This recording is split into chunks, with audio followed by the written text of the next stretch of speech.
కర్మణ్యే వాధికారస్తే మాఫలేషు కదాచన ఇలా వేదాంతం చెప్పేశారు మాజీ ఎంపీ విజయసాయిరెడ్డి.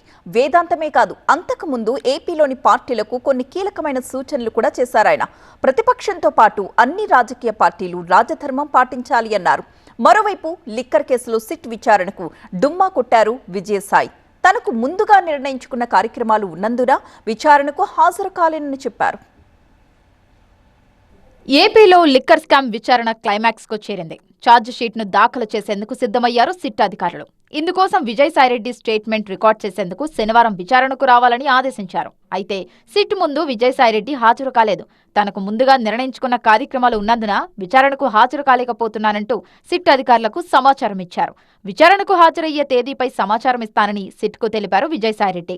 మరోవైపు ఎక్స్ వేదికగా విజయసాయిరెడ్డి చేసిన ట్వీట్ పొలిటికల్ హీట్ ను పెంచింది. హిందీతో మొదలుపెట్టి శ్లోకంతో ముడిపెట్టి శ్రీ శ్రీ భగవద్గీత అంటూ ముగించేశారు విజయసాయిరెడ్డి. ప్రతిపక్షంతో పాటు అన్ని రాజకీయ పార్టీలు రాజధర్మాన్ని పాటించాలన్నారు. ఏపీ రాజకీయాలను ఉద్దేశించి ఆయన చేసిన ఈ ట్వీట్ను ఎవరికి నచ్చినట్టు వాళ్లు ఆపాదించుకుంటున్నారు.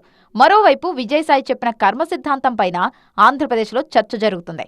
మనుషులకు కర్మలను ఆచరించే అధికారం ఉంటుంది, కానీ వాటి ఫలితాలపై ఉండదన్నారు. కర్మఫలాలకు కారణాలు కారాదన్నారు. అలాగని కర్మలను చేయుట ఆపరాదన్నారు విజయసాయి. ఈ శ్లోకంతో ఆయన పొలిటికల్ రీఎంట్రీ పైన చర్చ జరుగుతోంది.